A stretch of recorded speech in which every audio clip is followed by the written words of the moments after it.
जय श्री कृष्णा। आप सभी को मार्गशीर्ष अमावस्या की ढेरों शुभकामनाएं। प्रिय दर्शकों, आज के इस वीडियो में हम बात करेंगे कि मार्गशीर्ष की जो अमावस्या है वो किस दिन है। अमावस्या तिथि को लेकर बड़ा संशय है, क्योंकि तिथि 2 दिन है, तो किस दिन आपको करनी चाहिए। अमावस्या के दिन जो श्राद्ध कर्म होता है, पितृ तर्पण होता है, वो किस दिन करना है। अमावस्या पर होने वाला व्रत किस दिन करना है और क्या विधि रहेगी, क्या नियम रहेंगे, कैसे आप अपने पितरों को प्रसन्न कर सकते हैं, इस अमावस्या के साथ क्या है विशेष बताएंगे। वो 2 कार्य जो आपको भूल के भी इस अमावस्या पर नहीं करने चाहिए, अगर आप करते हैं तो उसका घोर पाप आपको लगता है, तो उन कार्यों से बचें, वो कार्यों को जानें। वो कौन से कार्य है जो आपको इस अमावस्या पर अवश्य करने चाहिए, जिससे आपके पितृ प्रसन्न होते हैं। आपके जीवन में संकटों की कमी होती है या संकटों का अंत होता है, और लक्ष्मी की कामना यदि करते हैं, आप लक्ष्मी की प्राप्ति चाहते हैं, तो आपको क्या करना चाहिए इस अमावस्या पर। क्या आप जानते, ये अमावस्या अन्य अमावस्या की तुलना में 1 करोड़ गुना अधिक पुण्य देने वाली है। पितृ तर्पण करेंगे तो उससे भी आपके पितृ अधिक प्रसन्न होंगे, अधिक तृप्त होंगे अन्य अमावस्या की तुलना में। और ये मनगढ़ंत बात नहीं है, ये पुराणों में कही गई बात है, भगवान वासुदेवा के द्वारा कही गई बात है। तो ये संपूर्ण जानकारी आपको इस वीडियो के माध्यम से प्रदान की जाएगी कि भगवान ने क्या कहा है इस विषय में, क्यों ये 1 करोड़ गुना अधिक फल देने वाली है, और क्या आप करें इस दिन, क्या आप ना करें, जानकारी करें। उससे पहले आपसे निवेदन है कि वीडियो यदि थोड़ा सा भी उपयोगी लगे तो एक बार लाइक अवश्य कर दीजिएगा। परमेश्वर वासुदेव की कृपा प्राप्त करने के लिए, अपने पितरों की तृप्ति के लिए कमेंट बॉक्स में अवश्य लिखिएगा जय पितृदेव भगवान कृष्णा, होने वास्ते इसके लिए लिखिएगा जय श्री कृष्ण। जितना लिखेंगे उतना कल्याण होगा। आप देख रहे हैं सनातन धर्म का संसार ज्योतिष संस्थान का प्रतिष्ठित यूट्यूब चैनल सनातन धर्म का संसार धार्मिक। हम यहां पर सभी व्रत और त्योहारों की सही शास्त्रीय जानकारी प्रदान करते हैं। ज्योतिष पंचांग के आधार पर आपको बताते हैं कौन सी तिथि कब है, व्रत आदि कब करना है, क्या विधि है, क्या नियम है और क्या गलती नहीं करनी है। यदि आप सभी व्रत और त्योहारों की सही शास्त्रीय जानकारी पाते रहना चाहते हैं तो कृपया चैनल को सब्सक्राइब कीजिए और बेल आइकॉन को प्रेस कीजिए। आइए प्रिय दर्शकों, जानकारी आरंभ करते हैं, बात करते हैं आने वाली अमावस्या की। मार्गशीर्ष अमावस्या सर्वोत्तम पुण्यदायिनी अमावस्या कही गई है। मार्गशीर्ष अमावस्या पर आपको क्या करना चाहिए, क्यों करना चाहिए और कैसे करना चाहिए, किस समय करना चाहिए, यही सार है आज के इस वीडियो का। प्रिय दर्शकों, अमावस्या के दिन सबसे प्रमुख होता है पितृकर्म। पितरों का तर्पण करना चाहिए, पितृ का श्राद्ध कर्म करना चाहिए। पितृ का कैसे करेंगे, पितरों का श्राद्ध कैसे करेंगे, ये बताते हैं आपको। और दूसरा होता है अमावस्या पर स्नान दान। स्नान आप कहां करेंगे और दान आप कहां करेंगे। और तीसरा होता है व्रत। तो सबसे पहले तो जो अमावस्या है इसकी महिमा को समझिए। अमावस्या तिथि पर पितृकर्म इसलिए आवश्यक है क्योंकि ये पितरों को समर्पित तिथि है। ये वो दिन होता है जब आपके जो पितृ है वो सोकर उठे होते हैं, जागृत होते हैं, क्योंकि ये इस प्रकार से संरचना बनाई गई है कि हमारे पृथ्वी के 15 दिन वहां की 1 रात्रि, हमारे पृथ्वी के अगले 15 दिन वहां का 1 दिन। पितृलोक की बात मैं कर रहा हूं, तो आपके जो पितरों की जो सुबह होती है ना, दिन शुरू होता है वो अमावस्या से शुरू होता है और पूर्णिमा तक दिन रहता है, और उसके बाद पितृ की रात्रि शुरू हो जाती है। इसीलिए अमावस्या के दिन आपको पितृ पूजन अवश्य ही करना चाहिए। इस दिन जब आप पितरों की पूजा करते हैं तो आप इस प्रकार से समझिए जैसे कि आप सुबह सुबह सो के उठे, आपके जितने पारिवारिक जन है वो आपको पूछ रहे हैं, आपसे कुछ निवेदन कर रहे हैं, आपसे प्रेम की 2 बातें कर रहे हैं, आपके लिए उत्तम उत्तम नाश्ता लेके आए हैं, तो आपको कितनी प्रसन्नता होगी। इसी प्रकार से जब आपके पितृ अमावस्या के दिन सो के उठे हैं तो आप उनका श्राद्ध कर्म करते हैं, तर्पण करते हैं। इनसे उन्हें तृप्ति होती है, क्योंकि उन्हें उठते ही यह दिखता है कि उनके जो वंशज हैं, जो उनके पुत्र पौत्र आदि है, वो देखिए कितने प्रेम से उनको कर रहे हैं। वो नहीं रहे फिर भी उनके लिए खाना बना रहे हैं, वो और उनको याद कर रहे हैं, उनके लिए जल अर्पण कर रहे हैं। ये जल और ये भोजन उनको तृप्ति देता है। और जब सुबह सुबह आपके पितृ तृप्त हो जाएंगे तो फिर वो प्रसन्न रहेंगे। और समझिए कि आप भी प्रसन्न रहेंगे, क्योंकि जब पितृ प्रसन्न होते हैं तो आपको वो इतना कुछ दे जाते हैं कि आपके पास परेशान होने का कोई कारण नहीं रह जाता। अमावस्या पर हर व्यक्ति को करना चाहिए। बहुत लोग कहते हैं जी हम तो गया जी होकर आए। आप कहीं भी कुछ भी करके आए हो, अमावस्या के दिन पितृ को तर्पण अवश्य करना चाहिए। जब आपके पितृ तृप्त होंगे, संतुष्ट होंगे, तो आपके जीवन में धन संबंधी परेशानी नहीं आएगी, नौकरी संबंधी व्यापार में परेशानी नहीं आएगी। आपके घर में जो क्लेश रहता है वो क्लेश समाप्त हो जाएगा, मानसिक समाप्त हो जाएंगी, सामाजिक परेशानियां समाप्त हो जाएंगी। यहां तक कि पितृदोष के कारण या पितरों की नाराजगी के कारण वंश वृद्धि भी रुक जाती है। संतान उत्पत्ति भी रुक जाती है तो वो भी ठीक हो जाएगी। इसलिए आपको पितरों को मनाना चाहिए। अमावस्या वो दिन है जिस दिन आप पितरों को बड़ी आसानी से मना सकते हैं। पितरों को आपने मना लिया, आपका जीवन संवर जाएगा। इस बात को समझ लीजिए और गांठ बांध लीजिए। हो सकता है आज किसी के अच्छे दिन चल रहे हो, क्योंकि बहुत लोग ये कहते हैं हम तो नहीं करते जी, लेकिन हमें तो कोई परेशानी भी नहीं है।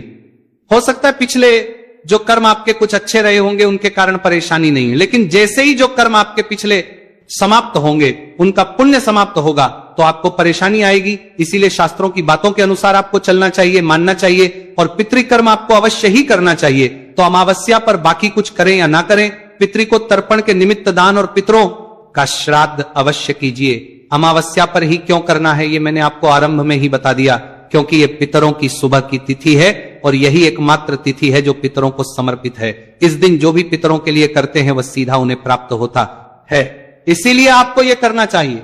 मार्गशीर्ष अमावस्या क्यों महत्वपूर्ण है, कैसे 1 करोड़ गुना अधिक फल देती है, इसकी चर्चा आगे करेंगे। अब जानते हैं कि आपने करना क्या है अमावस्या के दिन, कैसे पितरों को प्रसन्न करना है। सबसे पहले तो आप अपने पुण्य प्राप्त के लिए पवित्र स्नान कीजिए। गंगा जी में स्नान कीजिए, कल्याणकारी होता है। संगम पर स्नान कीजिए, कल्याणकारी होता है। सब लोग गंगा और संगम नहीं जा सकते, घर पे स्नान कीजिए। लेकिन जो नहाने का जल है ना, उसमें पहले बाल्टी में, खाली बाल्टी में ही थोड़ा गंगा जल डालिए, थोड़े काले तेल डालिए, फिर उसमें जल भर लीजिए और उससे आप स्नान कीजिए। यह आपके लिए कल्याणकारी होगा। मार्गशीर्ष मास चल रहा है, सूर्योदय से पहले स्नान करेंगे तो उसका अनंत कोटि पुण्य कहा गया है। सूर्योदय से पहले स्नान करते हैं तो महत्तम्य सुनिए, मार्गशीर्ष का महत्तम्य सुनिए। इसके बाद आप अपने पितरों के लिए, पितरों के निमित्त जल तर्पण और एक कर्म जो बताने जा रहा हूं उसको अवश्य कीजिएगा। स्नान आदि से निवृत्त हो जाइए। अपनी जो भी दैनिक पूजा पाठ है उसको कर लीजिए, उससे निवृत्त होके 1 लोटा लीजिए तांबे का, उसमें पहले गंगा जल भरिए, फिर शुद्ध जल भरिए, 1 पत्ता कम से कम तुलसी का डालिए, काले तेल डालिए, कुशा है तो कुशा डालिए, सफेद फूल है तो वो भी डालिए। आसन दक्षिण दिशा की ओर मुख करके बैठ जाइए और उस लौटे को सामने रखिए। गीता के 7वें अध्याय का पठन कीजिए, श्रवण कीजिए। पढ़ सकते हैं तो पढ़िए, अन्यथा हम आपके लिए रिकॉर्ड करते हैं। गीता का 7वां अध्याय प्रत्येक अमावस्या पर उसको सुनिए। सुनने के बाद संकल्प कीजिए और उसका पुण्य आप पितृ को अर्पित कीजिए। कैसे संकल्प करेंगे? लौटे को दोनों हाथों में उठा लीजिए, भगवान नारायण से संकल्प कीजिए कि हे प्रभु, मैंने ये जो गीता का 7वां अध्याय सुना, इसका जो भी पुण्य प्राप्त होता है वह संपूर्ण पुण्य मैं अपने पितरों को अर्पित करता हूं। यह पुण्य मेरे पितरों को प्राप्त हो और वो तृप्त हो। इस प्रकार से वह पुण्य आपने संकल्प करके अपने पितरों को अर्पित किया। अब जो जल है उसमें उससे पितरों का तर्पण करना है। तर्पण कैसे करेंगे? एक दूसरा पात्र ले लीजिए बड़ा, जिसमें आप ये जल छोड़ते हुए पितरों को तृप्त करेंगे, तर्पण करेंगे। उलटे हाथ में वो लोटा उठा लीजिए और सीधे जो अंगूठा और उंगली के बीच का जो क्षेत्र है ना, उसे पितृतीर्थ कहते हैं। यहां से आपको जल अर्पित करना है। पितृ को यहीं से, पितरों के निमित्त जल अर्पित किया जाता है। तो आप जल अर्पित कीजिए, लोटे से जल को उस हाथ के द्वारा दूसरे पात्र में छोड़िए। मंत्र बोलिए, ये मंत्र रहेगा। मंत्र मैं उस वीडियो में भी, जहां गीता का 7वां अध्याय सुनेंगे, मैं सारी विधि भी उसमें बताता हूं कि कैसे ये जल तर्पण करना है। और फिर उसके बाद, तर्पण करने के बाद अपने पितरों को प्रणाम कीजिए। पितरों से निवेदन कीजिए कि हे मेरे पितरों, मैंने ये जल तर्पण आपको अर्पित किया है।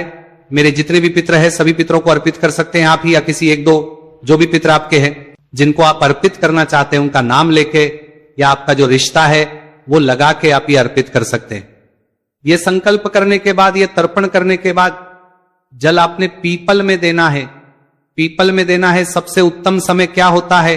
कुतुब काल का समय सबसे उत्तम होता है, और वो उत्तम समय होता है 11:30 से 12:15 का। भारतवर्ष की बात कर रहा हूं मैं। अब क्योंकि सबके लिए इस समय करना संभव नहीं है, वर्किंग डे होता है तो सबको ऑफिस जाना होता है, तो आप सुबह भी करके जा सकते हैं। ऐसा तो ऐसा नहीं कि सुबह सुबह नहीं कर सकते, सुबह भी कर सकते। मैंने कहा कि उत्तम जो होता है, अधिक फलदायी, वो ये समय होता है। परंतु अगर आप सुबह भी करते हैं तो वो बहुत कल्याणकारी है। हर चीज का कुछ मुहूर्त होता है ना, तो मैं तो एक विशेष मुहूर्त बता रहा हूं कि ये समय होता है।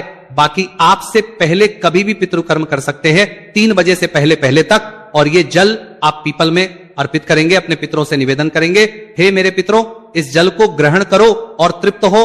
आपके जीवन में जो भी संकट चल रहे हैं, परेशानियां चल रही हैं, उनका निवेदन उनसे अवश्य कीजिए कि मेरे जीवन के इन संकटों को दूर कीजिए। आपके पितृ अवश्य तृप्त होंगे, प्रसन्न होंगे। अगर आपका पितृ कोई घोर नरक में भी होना, तो इस गीता के 7वें अध्याय के सुनने के जो पुण्य है ना, इससे उसको वहां होती है, इससे वो संतुष्ट होता है और आपके जीवन में जो पितृदोष होगा, पितृ संबंधी परेशानी होगी, वह दूर होती है। इसीलिए गीता का 7वां अध्याय अवश्य सुनिएगा। चैनल पर नए हैं तो सब्सक्राइब कर लीजिएगा, क्योंकि ये गीता का 7वां अध्याय एकादशी पर, पूर्णिमा, अमावस्या, इन तिथियों पर बड़ा कल्याणकारी है पितरों के लिए। आप ऐसे ही इन 4 दिनों में कर लेंगे, बड़ा उत्तम फल होगा। 4 ना कर पाए तो अमावस्या पर अवश्य करें। इसके अतिरिक्त ब्राह्मण को भोजन करा सकते हैं, घर पे बुला के ब्राह्मण भोजन कराइए, दान दक्षिणा देके विदा कीजिए, या मंदिर में सीधा आदि देके आ सकते हैं, भंडारा करा सकते हैं, जल सेवा कर सकते हैं, अन्न सेवा कर सकते हैं। ये बहुत अधिक फलदायी है। अमावस्या पर जितना करेंगे उतना कल्याणकारी होता है। सुबह का स्नान, पितृतर्पण और दान, यही कर्म है अमावस्या पर बने हुए। और इस दिन व्रत भी किया जाता है। बहुत सी माताएं बहनें इस दिन भगवान शंकर का पूजन करती हैं। बहुत सी माताएं बहनें लक्ष्मी जी का पूजन करती हैं, करने के लिए स्नान आदि से निवृत्त हो कि माता लक्ष्मी या भगवान शंकर जिनका भी पूजन करना है, उनकी तस्वीर सामने स्थापित कीजिए। हाथ में जल लेके व्रत पूजन का संकल्प कीजिए। मन ही मन संकल्प कर सकते हैं कि हे मातेश्वरी या हे भगवान शंकर, आज हम आपका यह व्रत कर रहे हैं, इसमें कोई गलती त्रुटि हो जाए तो क्षमा कीजिएगा और हम इसको कर पाए, इतनी हमें शक्ति दीजिएगा, इसे स्वीकार कीजिए। इस प्रकार से संकल्प करके व्रत पूजन कीजिए। पूजन कैसे?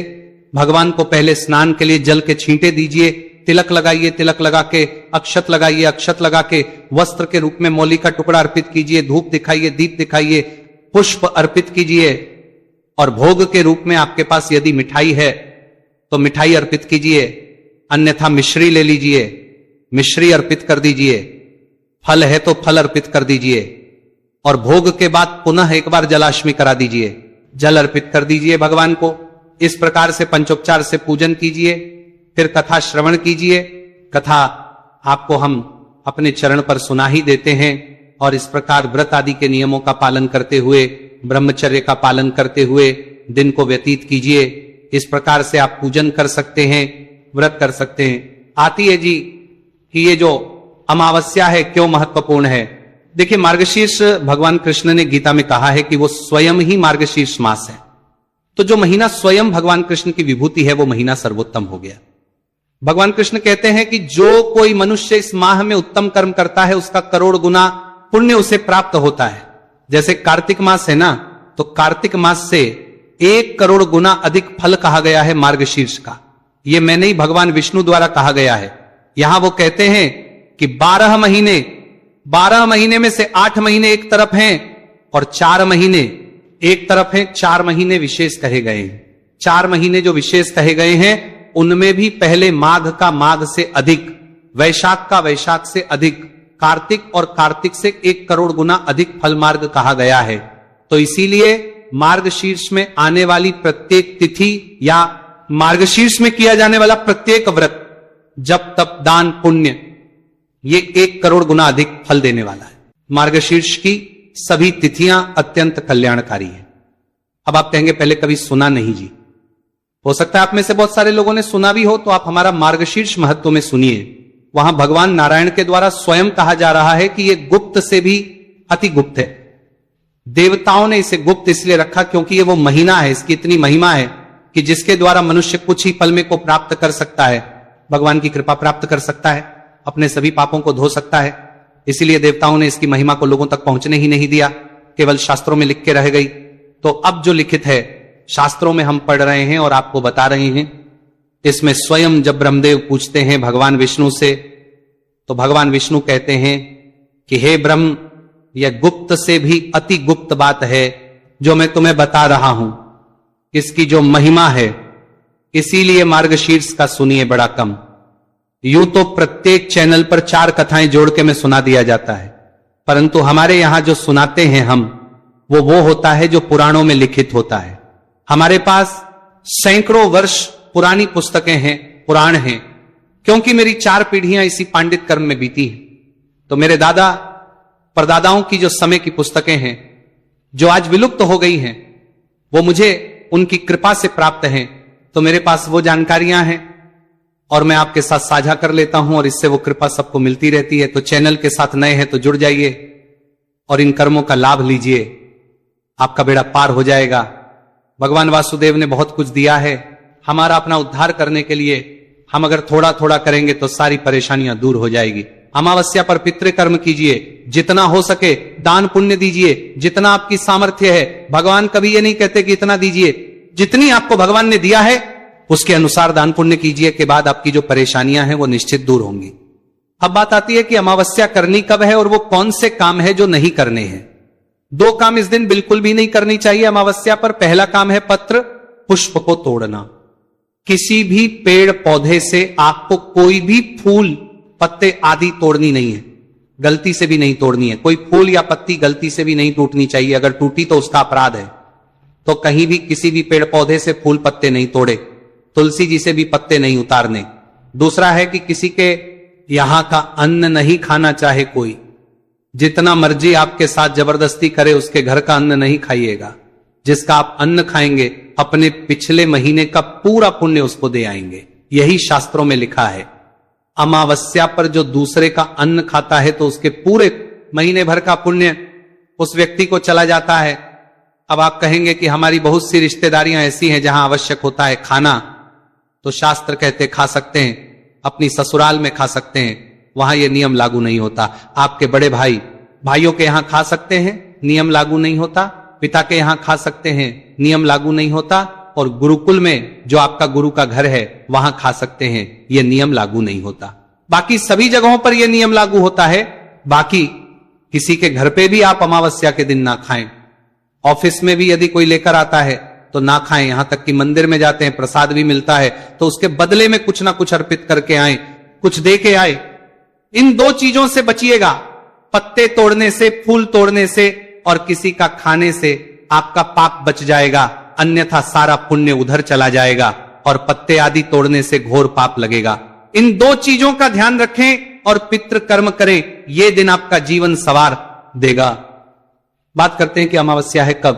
तो अमावस्या जो तिथि है मार्गशीर्ष मास की, यह तिथि की शुरुआत हो रही है 19 तारीख को सुबह 9:43 पर और 20 तारीख को दोपहर को 12:16 पर समाप्त होगी। ऐसे में उदय तिथि मान की महिमा अधिक होती है। अमावस्या तिथि में तो 20 तारीख को अमावस्या मनाई जाएगी। 20 तारीख को ही आप ये सब पितृकर्म आदि करेंगे, 12:30 बजे तक कर लेंगे, उत्तम है। अन्यथा आप 3 बजे तक भी कर सकते हैं, क्योंकि सिंधु ज्योतिष शास्त्र कहता है कि जो तिथि 2.5 घटी रहती है सूर्योदय के बाद, वो तिथि पूरे दिन मानी जाती है। तो आप 20 तारीख को अमावस्या पर किए जाने वाले सभी दान पुण्य जप तप व्रत आदि कीजिए, कल्याणकारी होगा। पूछना चाहे कहना चाहे कमेंट बॉक्स में लिख सकते हैं। भगवान